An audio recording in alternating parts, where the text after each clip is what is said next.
Hello everyone, welcome back to my channel. In this video, we will discuss a very beautiful poem of John Donne, The Canonization, which was published in 1633.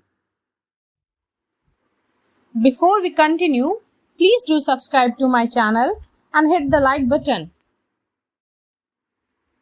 Let's start the poem. Firstly, I'll tell you the meaning of canonization. Basically, the literal meaning of canonization is to be saint. The title suggests that the poet and his beloved will become saint of love in the future, and he will be regarded as saint of true love in the whole world. So, poet यहाँ पे कहना चाह रहे हैं कि poet और उनकी जो बिलवेड है वो फ्यूचर में सेंट्स की तरह जानी जाएंगी, क्योंकि सेंट्स जो होते हैं वो बहुत ही महान होते हैं और बहुत ही पवित्र होते हैं।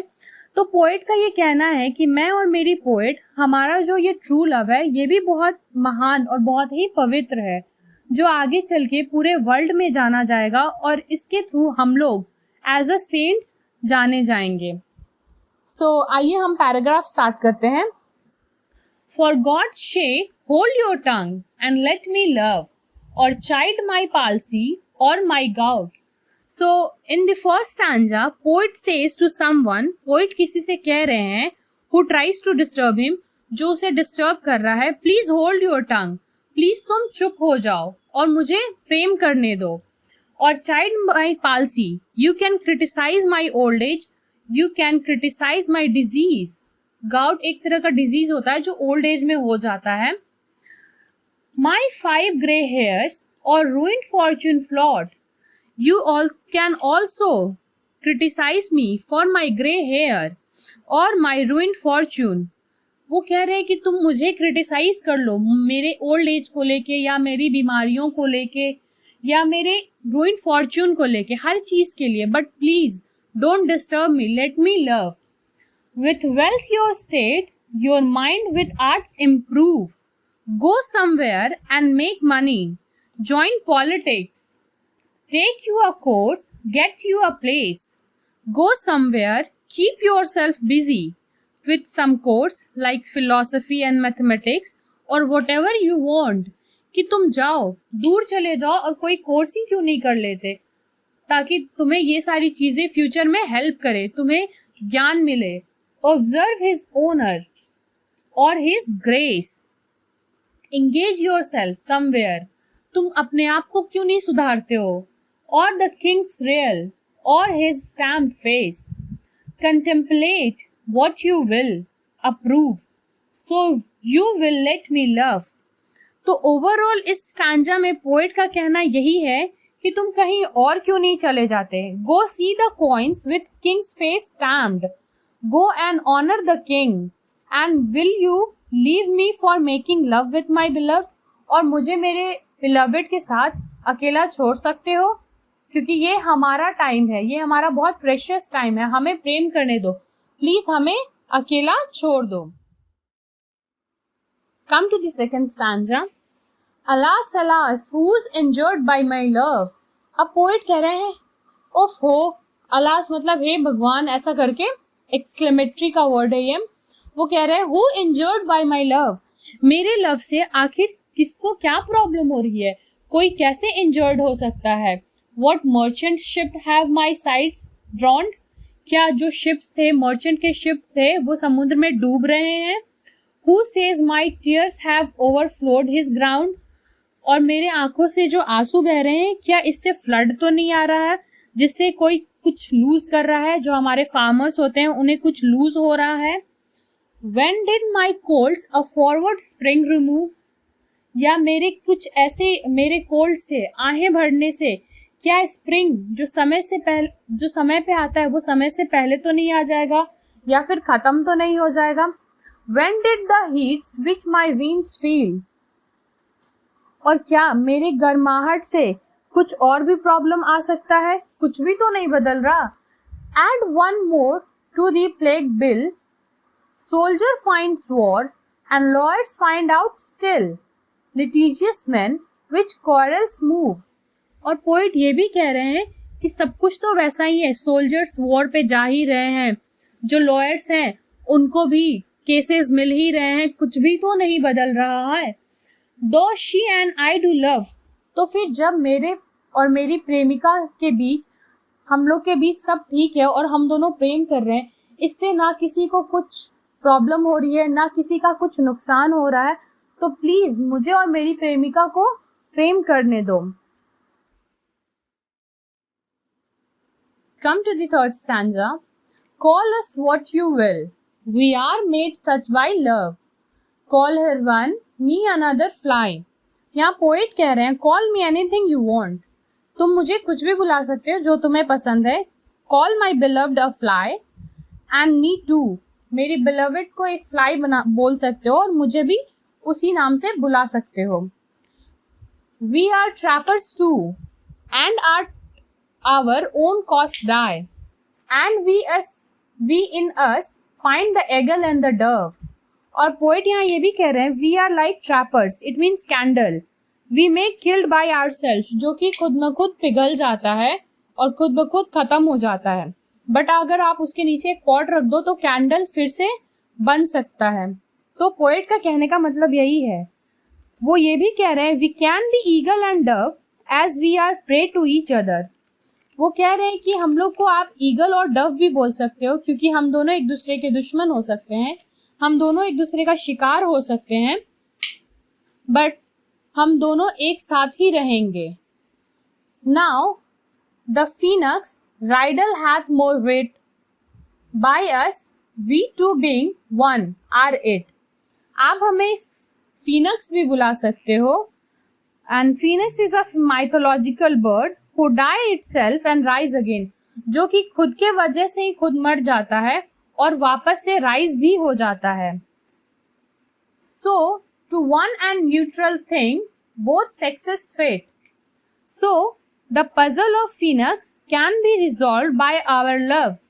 हमारा जो लव है वो फिनिक्स के जो पजल है उसको भी रिजॉल्व कर सकता है. Because our love make us one. After this, we are neither male nor female. We are just only one soul. तो पोएट यहाँ ये भी कह रहे हैं कि हमारा लव ऐसा है कि जब ये आ जाता है तो हम ना ही फीमेल रह पाते हैं ना ही मेल, हम जस्ट एक प्योर वन सोल बन के रह जाते हैं. We die and rise the same. वैसे ही हम खुद मर जाएंगे, एक साथ ही मरेंगे और वापस भी एक साथ ही आएंगे. And prove mysterious by this love. And ये इससे हमारा जो लव है वो प्रूव होगा, हमारे लव की जो मिस्ट्रीज है या मिरेकल्स है वो प्रूव होंगी. We can die by it if not live by love, and if unfit for tombs and hearse. So यहाँ पे पोइट कह रहे हैं if we cannot live by love, we can at least die by it.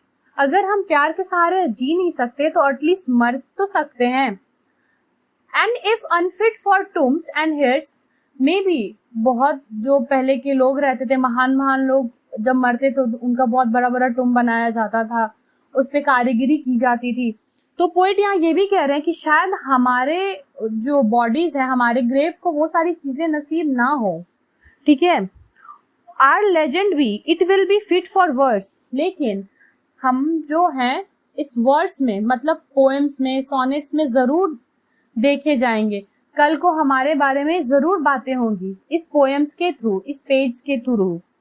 And if no piece of chronicle we prove, we will build in sonnets pretty soon poems rooms. तो यहाँ पे poets यही कह रहे हैं कि may be हमारा कुछ ऐसा बहुत महान स्टैचू ना बने, कुछ ना हो, लेकिन हाँ वर्सेस में, सोनेट्स में, पोएम्स में इसमें हमें जगह जरूर मिल जाएगी. यहाँ पे जो ये रूम्स है इसमें मतलब जगह है. ठीक है. तो हमें इन सारी चीजों में तो जगह मिल ही जाएगी. As will a well brought urn becomes the greatest ashes as half-acre tombs. We may not get space for tombs in half-acre land, but get a well-wrought urn will suit the greatest यहाँ पे poet ये भी कह रहे हैं कि मे भी हमें बहुत बड़ी जगह ना मिले, हाफ एकड़ की लैंड ना मिले, लेकिन हमारा जो एशेस रहेगा, जो अर्न में रहेगा, वो बहुत ही महान रहेगा, वो बहुत ही अच्छा रहेगा. And by these hymns all shall approve us canonized for love, and by this hymns we will known as the canonization lover. और इस तरह से हम बहुत ही महान लवर आगे चल के फ्यूचर में साबित होंगे. Because our love can outlast its consummation, we are a minor miracle, we are love saint. हम बहुत ही आगे चल के एक मिरेकल की तरह जाने जाएंगे, एक बहुत बड़े सेंट्स की तरह जाने जाएंगे. The last stanza. And thus invoke us, you whom reverent love made us one another's hermitage. यहाँ पोइट ये कह रहे हैं कि आप लोग जो थे, आप लोगों का जो प्यार था वो एक इंस्पिरेशन है, एक बहुत ही रिस्पेक्टेड था, और आप लोग एक दूसरे में हर्मिटेज बन गए थे, मतलब एक दूसरे में ही खो गए थे. एक दूसरे के लिए आप लोगों का जो रिस्पेक्ट था, जो लव था, वही सबसे बड़ा था. You to whom love was peace, that now is raised. आप लोगों के टाइम में लव जो था पीस का प्रतीक था, मतलब शांति का प्रतीक था, बट आज के समय में ऐसा नहीं है. Who did the whole world's soul contract and drove into the glasses of your eyes. और ये सारी बातें जो आपने लिखी है, ये सब पढ़ के जो भी ये चीज़ें पढ़ेगा वो सबकी आंखें भर जाएंगी. पूरे वर्ल्ड जो भी ये सारी चीज़ें पढ़ेगा, समझने की कोशिश करेगा, वो लोग आप लोगों को बहुत ही रिस्पेक्ट करेंगे. So made such mirrors and such spies that they did all to you epitomize. Countries, town, courts beg from above a pattern of your love. So in each others eyes you drive their countries, town and courts. आप लोगों के आंखों में ही एक दूसरे के लिए सारी दुनिया थी, कंट्रीज थे, कोर्ट्स थे, टाउन्स थे. You have gained the world in each other. आप लोगों के ही अंदर एक दूसरे की पूरी दुनिया थी. Now a more meaningful world. Since you are saints of love, ask God to give a pattern of your love so that others may love as you did. और इसीलिए आपने गॉड से प्रे किया कि आपके जो लव को एक पैटर्न दे दिया जाए, ताकि आगे चल के भविष्य में लोग आपके जैसे ही प्यार करना सीखें. एक रिस्पेक्ट रहे, एक पीस रहे, एक अटैचमेंट रहे, एक झगड़े लड़ाइयाँ ना हो. तो इस तरह की चीज़ें एक पैटर्न हो गई आपके लव के ऊपर. So that's it for this video lecture. Hope ये पोएम आपको पसंद आई होगी. Thank you everyone.